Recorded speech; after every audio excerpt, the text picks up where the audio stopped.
Halo, selamat datang di Q&A Bicara Bandar episode 14. Dalam podcast ini saya akan menjawab pertanyaan-pertanyaan yang masuk dari Bicara Bandar episode 11 yang dirilis kemarin.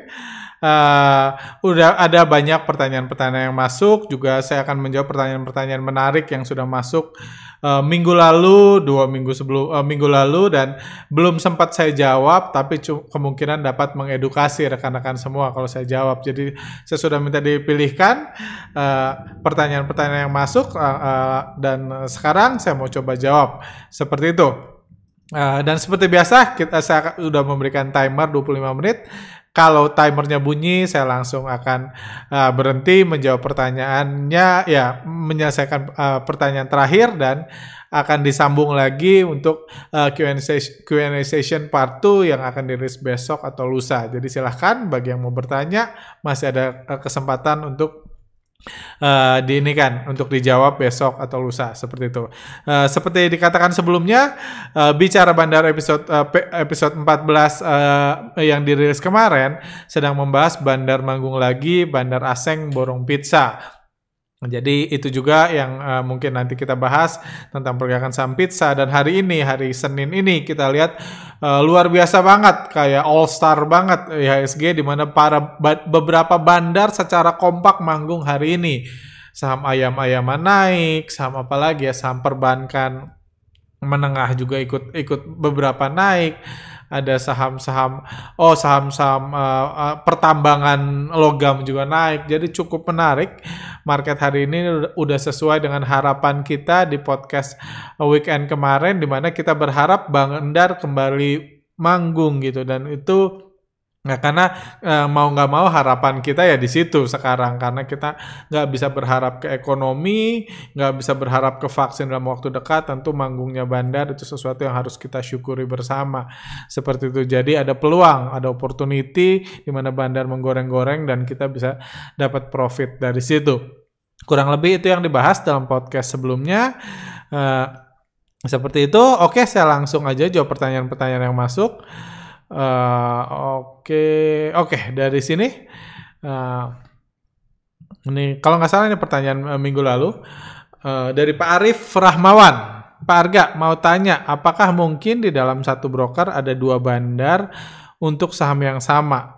Kalau seperti itu akan sulit dideteksi pergerakannya, dan bisa saja kan seorang melakukan stock transfer. Saya jawab dulu pertama.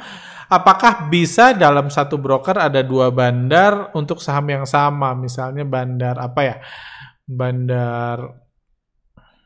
kok bingung, BKSL. Saya selalu jadi favorit BKSL. Bandar BKSL bisa nggak misalnya di sekuritas PG misalnya ada 2 bandar yang sama? Wajarnya enggak, di satu broker ada 1 bandar yang sama. Kalaupun ada 2 pemain besar, satu fungsi jadi bandar, which is mengatur pergerakan harga BKSL, karena di mana-mana satu mobil yang mengendalikan cuma bisa 1. Tapi bisa aja ada big player yang di situ yang nggak ngatur pergerakan BKSL. Kurang lebih seperti itu. Nah ini jadi itu, dan bisa pertanyaan selanjutnya, dan bisa saja kan seorang bandar melakukan stock transfer, misal si bandar BBRI lewat BK lalu transfer ke CS dan jualnya ke CS juga. Untuk kasus-kasus seperti itu gimana mendeteksi pergerakan bandar? Oh iya, bisa. Investor ya, misalnya investor yang beli lewat BK, sekuritas BK, JP Morgan, bisa aja barang yang dibeli BK ditransfer ke Credit Suisse, itu nggak bisa dideteksi dan dijual pakai Credit Suisse. Jadi nggak pernah BK cuma beli doang, nggak pernah jualan lagi. Itu bisa aja terjadi. Itu sangat wajar terjadi, sangat wajar dilakukan bandar, baik bandar asing atau bandar lokal. Tapi kalau satu hal itu nggak, misalnya kalau kita hubungkan dengan foreign flow, itu nggak merubah kewarganegaraan, karena transfer saham hanya bisa dilakukan 1 orang yang sama. Saya punya banyak sekuritas, saya bisa beli di sekuritas A, jual sekuritas B bebas, itu bisa saya lakukan. Tapi saya tetap orang Indonesia, saya di Sekuritas Mandiri Sekuritas, sama Sekuritas Indo Premier, sama Sekuritas MNC, 3-tiganya saya orang Indonesia, jadi saya tetap begitu juga dengan F. Kalau beli BK jual ke CS berarti BK nggak jualan lagi? Yes, memang seperti itu. Jadi analisanya jangan seperti itu. Jangan fokus di satu broker karena nggak akan work. Saya sudah coba di awal-awal. Seperti itu. Oke, pertanyaan lanjut. Bang Arga, apakah pergerakan yang dilakukan investor asing itu lewat broker, sekuritas KZ contohnya, mereka secara perorangan atau grup seperti apa? Saya nggak paham apa bedanya perorangan dan grup, karena sekumpulan orang pun bisa berkumpul jadi satu grup. Oke, saya baca dulu. Sehingga Bang Arga mengatakan mereka punya privilege khusus untuk bisa menyalip atau antriannya bisa lebih dulu dari kita-kita retail. Bang Arga nyebutnya priai atau ningrat. Siapa yang memberi hak khusus tersebut? Apakah tidak menyalahi aturan atau etika dan sebagainya? Oke, saya coba aja. Saya pertanyaan yang grup dan perorangan saya nggak paham ininya. Cuma kalau privilege khusus saya pernah bahas di mana-mana orang-orang ningrat selalu punya prioritas khusus. Cuma saya jelaskan dulu apa skema antrian saham yang saya pahami ya. Mungkin kalau ada salah bisa dikoreksi. Mungkin ada kebijakan baru. Jadi di bursa kita, setiap sekuritas kita, ya tergantung sekuritasnya, ada sekuritas yang bisa mengizinkan Anda pasang antrian dari hari sebelumnya. Ada untuk besok, ada. Ini good till kapan gitu, ada. Ada sekuritas yang misalnya bisa pasang antrian jual itu ketika ganti hari. Jadi 12.00 gitu, 12 malam, Anda bisa pasang antrian. Misalnya Anda jual saham Bumi di 300 di harga 50. Anda detik pertama hari berganti Anda pasang antrian. Kita anggap semuanya retail ya. Kayak gitu, itu Anda bisa pasang, tapi antrian Anda yang Anda dengan rajin, dengan komitmen tinggi Anda pasang pagi-pagi, itu cuma masuk server ini. Cuma masuk server bursa. Cuman masuk bukan server bursa, cuman masuk server iPod. Akan ada waktunya, saya lupa jam berapa, baru dari server iPod itu dimasukkan ke server bursa, ke JATS. Kayak gitu. Kalau salah, saya tolong koreksi, cuma saya ingat saya seperti ini. Baru ada waktunya dari server sekuritas, ada 107 sekuritas di Indonesia, baru dimasukkan ke JATS. Jadi antriannya baru dipasang, bursa baru buka di jam itu, akan ada 107 sekuritas yang bagi bursa semuanya sama. Wong dibukanya antrian segini bagi bursa semuanya sama. Dan sangat wajar, tadi dibahas tentang etika, sangat wajar di dunia bisnis sebagai etika juga kalau investor-investor besar, bandar-bandar dapat privilege khusus. Kita pun misalnya di dunia perbankan ada bank prioritas, gitu, nasabah prioritas dan lain-lain, di mana nggak harus ngantri di teller, dikasih makan, kasih minum ketika sambil nunggu dan lain-lain. Jadi itu etikanya seperti itu memang. Jadi sangat wajar. Dan kalau Anda nggak percaya, Anda coba aja. Coba Anda pasang antrian di Bumi, kalau Anda punya Bumi, pagi-pagi jam 12.00 atau dari kemarinnya atau dari seminggu sebelumnya, dan besok kalau antrian Bumi ada yang dan. Kenapa saya contoh Bumi? Karena Bumi ada jutaan lot yang antri. Kalau nggak ada yang ngantri di situ, nggak banyak orang ngantri di situ, ya prioritas nggak butuh dilakukan kan. Nggak usah juga harus bandar yang pertama boleh jualan kan. Cuma kalau ada banyak yang pengen jualan, tentunya mereka-mereka nasabah besar, nasabah prioritas atau bandar-bandar, tentunya etikanya didulukan. Kayak kita ya, kalau kita belum jadi bagian itu ya nerima aja, berjuang terus, someday kita jadi nasabah prioritas juga. Menurut saya nothing wrong with that. Itu udah terjadi di semua bisnis juga, wajar gitu bahkan. Jadi itu sudah biasa, jadi bukan menyalip, simply didulukan.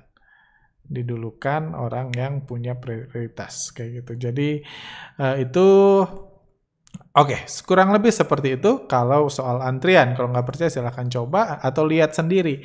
Anda lihat di saham-saham yang antriannya puluhan ribu lot, jutaan lot, yang auto reject bawah berhari-hari. Kalau pertama, yang dan di awal-awal ketika saham itu dibeli, yang makan di offer, antrian awal-awalnya selalu diisi nasabah-nasabah prioritas.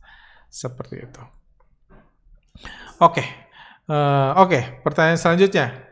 Pak Arga, saya Budi. Saya mau bertanya, apakah data investor asing itu biasanya atau pasti investor retail asing abal-abal atau aseng? Seperti itu. Apakah data investor retail asing itu biasanya atau pasti investor retail asing abal-abal atau aseng? Yang nggak bisa dikatakan pasti sih. Nggak bisa dikatakan pasti itu abal-abal, cuman bisa dibilang apa ya?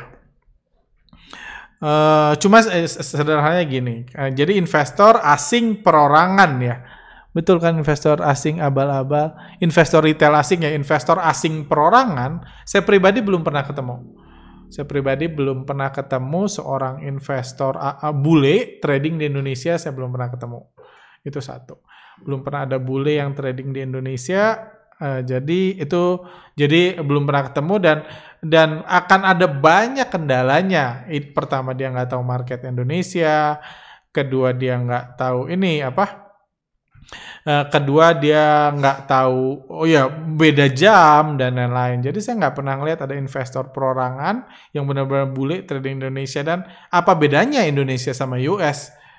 Kayak gitu. Apakah sekarang lebih menarik? Saya nggak melihat Indonesia lebih menarik kalau investor yang nggak ngerti apa-apa. Mendingan trading di US sekalian, seperti itu. Jadi menurut saya mayoritas adalah asing pesanan, titipan saudaranya si ini, omnya bandarnya si ini yang tinggal di luar negeri dan lain-lain. Dan contoh hal lain, cerita lain misalnya, saya berkali-kali mengadakan workshop dan banyak orang yang datang dari luar negeri ada atau online, seringkali ada orang dari luar negeri dan lain-lain. Cuma satu hal yang sama, meskipun mereka di luar negeri, mereka semua orang Indonesia. Jadi yang tinggal di luar negeri mungkin udah punya keluarga negara di sana, udah punya alamat di sana dan lain-lain. Tapi tetap aja nggak bisa tetap aja bukan investor asing seperti itu. Tetap bukan investor asing. Tetap dia nggak pakai ID asing. Karena kenapa saya pernah tanya, kenapa nggak pakai ID asing? Jawabannya cukup menarik. Dia bilang lebih repot pakai ID luar negeri, mendingan dia pakai akun adiknya atau kakaknya dan lain-lain. Seperti itu. Oke, pertanyaan selanjutnya, apakah di BEI tidak ada investor asing yang asli, betul-betul investor retail trader asing? Sudah dijawab. Pendapat saya mungkin ada.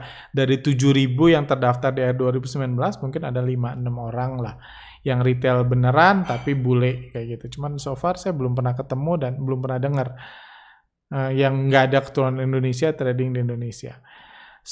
Oke. Apakah investor asing menggunakan hanya broker-broker asing aja? Ya nggak harus. Boleh pakai broker lokal. Saya pun kan pakai broker asing. Saya ada akun di YP, itu kan broker asing. Di broker Korea atau di Philips itu broker Singapura ya Pak Philip. Itu Singapura kalau nggak salah. Singapura. Atau saya lupa atau Malaysia kayak gitu. Itu juga broker asing. Jadi ada aja dan ada juga asing yang buka akun di Mandiri dan lain-lain. Itu wajar terjadi. Jadi analisa foreign flow sama sekali nggak mempertimbangkan brokernya apa. Kayak gitu.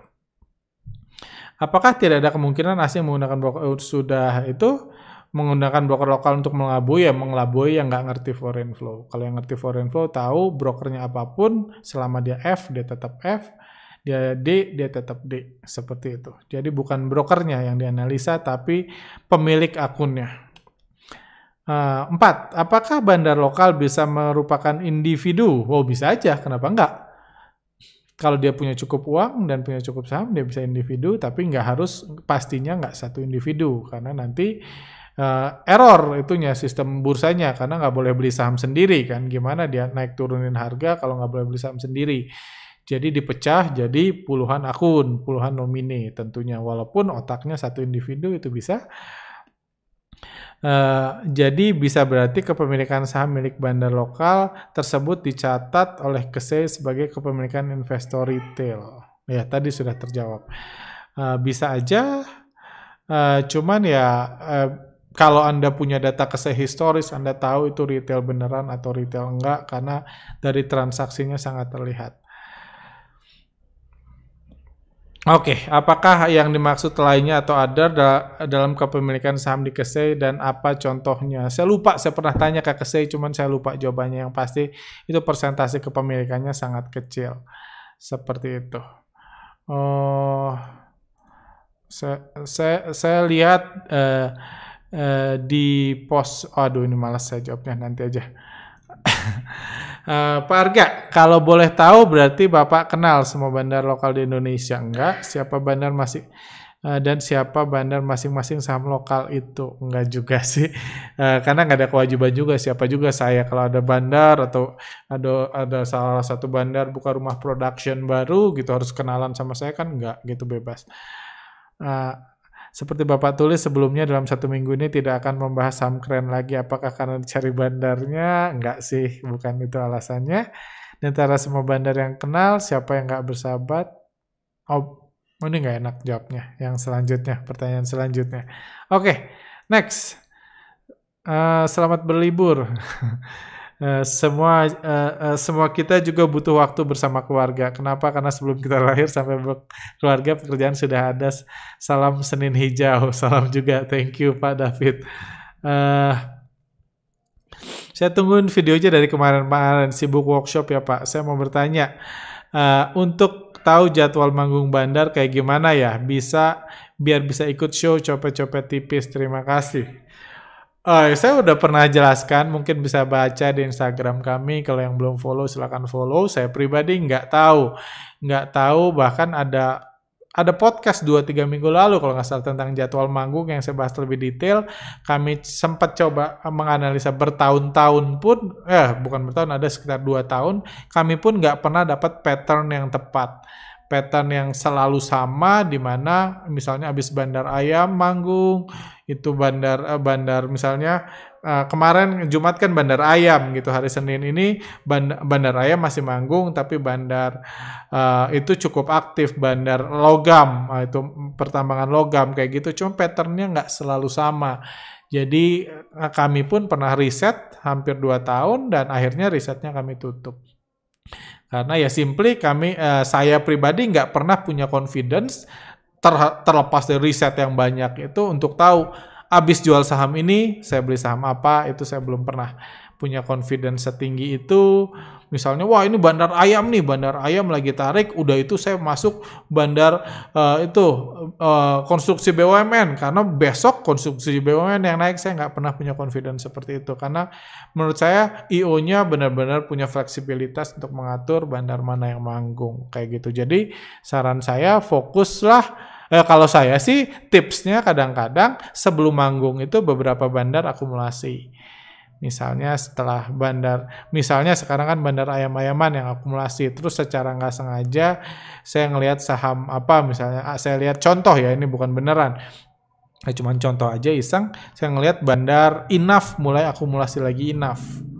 Terus saya tahu bandar Inaf kalau ngerek biasa sekali 3, Inaf, KF, dan nikel. Terus saya lihat, KF juga akumulasi, nikel juga akumulasi. Wah, berarti dalam waktu dekat si bandar itu bakal manggung. Biasanya saya seperti itu tipsnya. Tapi saya nggak tahu abis ayam-ayaman harus langsung bandar Inaf, simply hanya kebetulan aja. Kalau saya lihat 3-3-nya diakumulasi, berarti itu tanda-tanda dalam waktu dekat si bandar Inaf, KF, dan nikel itu bakal naikin harga sahamnya, kayak gitu. Dari Pak Chandler Bing, kalau di saham Amerika bagaimana cara analisis bandarmologinya? Kayak gini. Di Amerika nggak ada data broker summary, jadi bisa dibilang saya nggak tahu jawabannya. Dan nggak ada data broker summary, jadi saya nggak tahu. Saya pernah dengar ada caranya, ada data yang agak mirip dengan ini, cuman karena saya nggak pernah berkecimpung mendalam ke bursa Amerika dari sisi transaksi, siapa yang beli, siapa yang jual, saya nggak tahu. Kayak gitu, kalau nggak salah ada dokter siapa gitu yang waktu itu buat doktoralnya tentang bandarmologi, ngobrol sama saya, dia cerita di Amerika ada data ini, di Indonesia ada nggak? Saya bilang, nggak ada data seperti itu, cuma saya sendiri nggak sempat ngulik datanya apa. Jadi satu hal lagi yang kita perlu share adalah, satu hal Anda tahu, Anda percaya kalau harga saham dikenal oleh bandar, satu hal lagi Anda menganalisanya. Karena misalnya kita mungkin banyak orang tahu kalau bursa IHSG diatur sama asing. Asing yang mutusin kapan mau naik, hari ini mau naik atau besok, bisa jam 3 sore kita turunin ya. Itu sesuatu yang dengan mudah diatur oleh asing. Tapi untuk bisa menganalisa pergerakan asing, nggak cukup hanya tahu, tapi butuh data. Kebetulan di Indonesia ada data foreign flow, net buy dan net sell asing. Jadi dari situlah bisa dianalisa data, bisa dianalisa foreign flow. Jadi meskipun kita tahu asing menggerakkan IHSG, mengatur pergerakan IHSG dan banyak saham blue chip lainnya, kalau tiba-tiba diputuskan sama BI, nggak ada lagi nih data net buy dan net sell asing, detik itu juga analisa foreign flow nggak bisa digunakan lagi. Karena kita nggak bisa tahu siapa yang beli, siapa yang jual. Jadi kurang lebih seperti itu. Itu sebabnya Anda nggak pernah mendengar data analisa foreign flow di Amerika, karena nggak ada data itu. Kalau nggak ada data, ya mau nggak mau pakai data klasik, data kuno, data candlestick kan. Ya paling kita kasih nama candlestick, buat rubah-rubah warnanya dan lain-lain, karena nggak ada data lain ya. Kita menghibur diri aja dengan data yang ada, dan so far di semua negara yang ada itu ya candlestick. Itu udah ada dari 100 tahun yang lalu ketika candlestick diciptakan. Jadi itu analisa yang sangat-sangat kuno gitu. Seperti itu. Makasih Pak Arga untuk sharingnya selama ini Bapak. Kalau berkenan tolong dibahas tentang saham MNCN ya. Bukan nggak berkenan Pak, simply sibuk aja, simply nggak kejawab aja. Itu saya perhatikan minggu-minggu lalu saat harga 950 sampai 1000 asing terus buy. Tetapi saat harga turun di 900-an asing malah distribusi. Tapi dalam 3 bulan ini asing masih net buy 300 miliar. Itu kira-kira apa sedang dilakukan asing ya? Apakah saham ini masih layak untuk dikolek untuk trading jangka menengah 1-2 tahun? Thank you. MNCN. Saya lihat rang foreign flow-nya aja. Saya nggak tahu, kurang lebih di 900-an katanya akumulasi. Mana ya? Sini berarti ya. Di 900-an ada akumulasi. Ya akumulasinya dikit kalau kita lihat foreign flow-nya. Tadi di mana pertanyaannya? Saya nggak tahu ini 950 sampai 1000. Berarti di sini cuman ya akumulasinya dikit. Jadi mungkin Bapak ini nggak pakai grafik, jadi hanya harian aja. Sebenarnya kalau kita lihat foreign flow, partisipasi asingnya sih sebenarnya 42%. Jadi cukup besar sebenarnya kalau kita berbicara partisipasi asing di saham foreign flow. Di saham MNCN partisipasinya asingnya cukup besar, tapi kalau lihat asing hanya beli di sini udah itu jualan di atas. Dan saya nggak tahu ini pertanyaan minggu lalu kah, tapi so far kalau kita lihat asing jualan besar dan belinya di sini, jualannya di sini ya cukup oke lah kayak gitu. Cukup oke kalau MNCN tadi 950 sampai 1000 itu kan berarti di sini. Kalau kita lihat harganya, ya kalau saya lihat ya, secara foreign flow saham ini nggak menarik. Ini saham juga yang dibandari sama Aseng. Saya percaya, nah kita tahulah grup MNC, kayak gitu. Kita tahu grup MNC siapa yang punya kepentingan besar di sini. Tapi beliau lebih suka pakai fund manajernya yang bukan fund manager, mungkin institusinya yang di luar negeri untuk mengatur pergerakan harga saham beliau kayak gitu. Apakah layak 1-2 tahun ke depan di harga sekarang? Kalau Anda yakin COVID-19 akan beres tahun depan, menurut saya masih cukup layak untuk dikumpulkan kayak gitu. Tapi kembali lagi masalah kita sama virus ya, itu saya nggak punya info lebih dari Anda kapan ini beres. Untuk Pak Arga, tolong dibahas INKP Tekim Pak. Menurut Bapak, apakah asing benar-benar mau akumulasi dan menaikkan ke 20.000? Saya nggak tahu. Apakah asing pernah menjanjikan kalau INKP mau dinaikkan ke 20.000? 20.000? Wow, saya nggak tahu. Ini rumor dari manakah? Siapa yang ngomporin?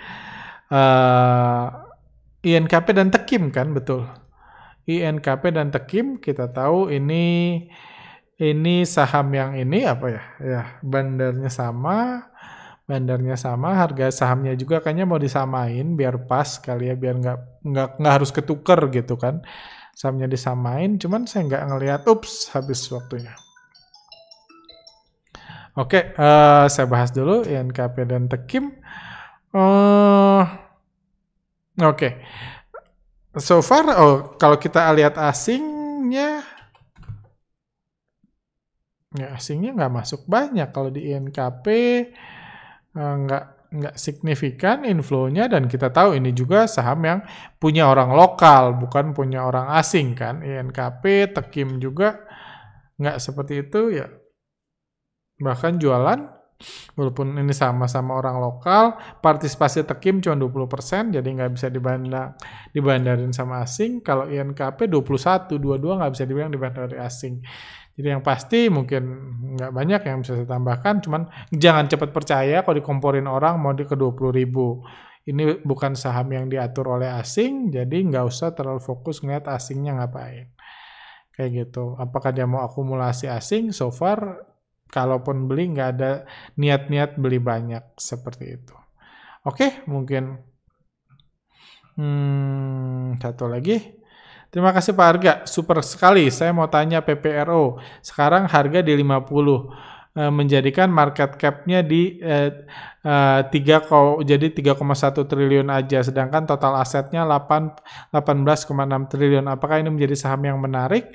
Apakah kasus Thanos bisa mempengaruhi, dan apa yang terjadi kalau retail ramai-ramai beli saham ini? Apakah bisa mengangkat harganya? Oke. Pertanyaan menarik buat ditutup, mungkin buat menutup podcast minggu ini. Yes, kita tahu PPRO sudah sangat murah harganya kalau dibanding asetnya 18. Saya anggap aja ini infonya benar. 18,6 triliun, market cap-nya 3,1 triliun, berarti udah tinggal sepertiga dari asetnya kan. Bukan lebih sepertiga, seperenam malah ya. Seperenam dari asetnya.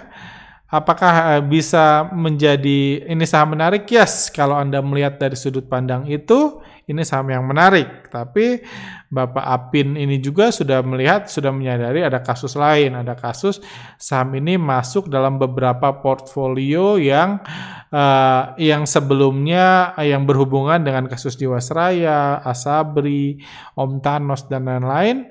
Itu akan berpengaruh besar. Saya sempat, kalau nggak salah, kepemilikan terbesar di sini itu Asabri 5%. Dalam kondisi nyangkut, saya nggak nangkap sisanya saham beredar punya siapa. Mungkin coba dianalisa aja saham-saham beredar yang ada di PPRO itu punya siapa aja. Mungkin kita coba bisa lihat ya sebentar. Siapa tahu bisa belajar dikit. PPRO.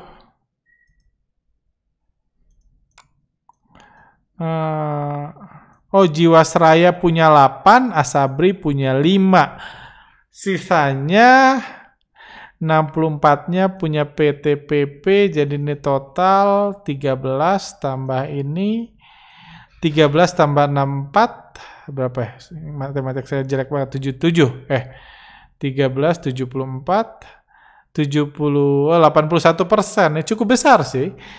Cukup besar kepemilikan yang dimiliki mereka, tapi tentunya ada baiknya ada perdamaian dulu di antara pihak-pihak yang bersengketa. Mungkin kita nggak tahu perkembangan kasus Om Beni ke depannya kayak gimana, karena gimana pun untuk dua orang ini mengangkat harga PTPP tentunya butuh persetujuan, butuh perdamaian, butuh kerjasama, saling membantu, saling menguatkan, dan tentunya butuh cash untuk mengerek harganya kayak gitu. Jadi itu bukan tugas yang gampang. Saya percaya mereka capable untuk menaikkan harga sahamnya, cuman mungkin ini bukan waktu yang tepat kalau saya lihat kayak gitu, karena ini masalahnya masih kacau. Mungkin takut kalian naikin harga juga nanti dipermasalahkan lagi kan. Walaupun ya kita tahu sebenarnya kalau naikin harga saham nggak salah, nurunin yang salah kayak gitu. Jadi mungkin mereka punya kepentingan untuk menyelamatkan portfolio mereka, tapi kasus Jiwasraya itu bisa memperpanjang masalahnya kayak gitu. Kalau apa yang terjadi kalau retail ramai-ramai beli saham ini, bukannya udah ramai-ramai beli ya, setahu saya banyak yang beli di 50-an, 60-an, apa yang terjadi ya itu akan membahagiakan pihak-pihak yang mau keluar karena retail mau beli. Seperti itu.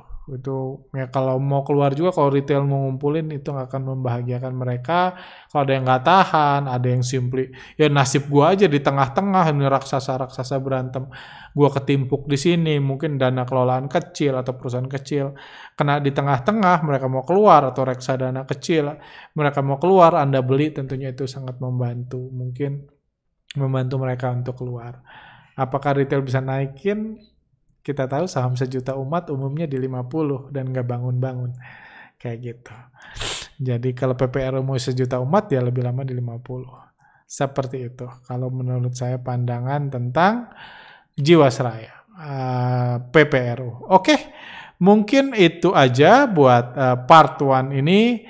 Mudah-mudahan Anda bisa jawabannya bisa Anda bisa belajar something dari jawaban-jawaban saya. Besok atau lusa saya akan share yang part 2-nya. Jadi kalau masih ada pertanyaan, silakan masukkan. Nanti saya masukkan di list. Masih ada cukup banyak pertanyaan. Tadi pun ada yang saya skip. Belum saya jawab.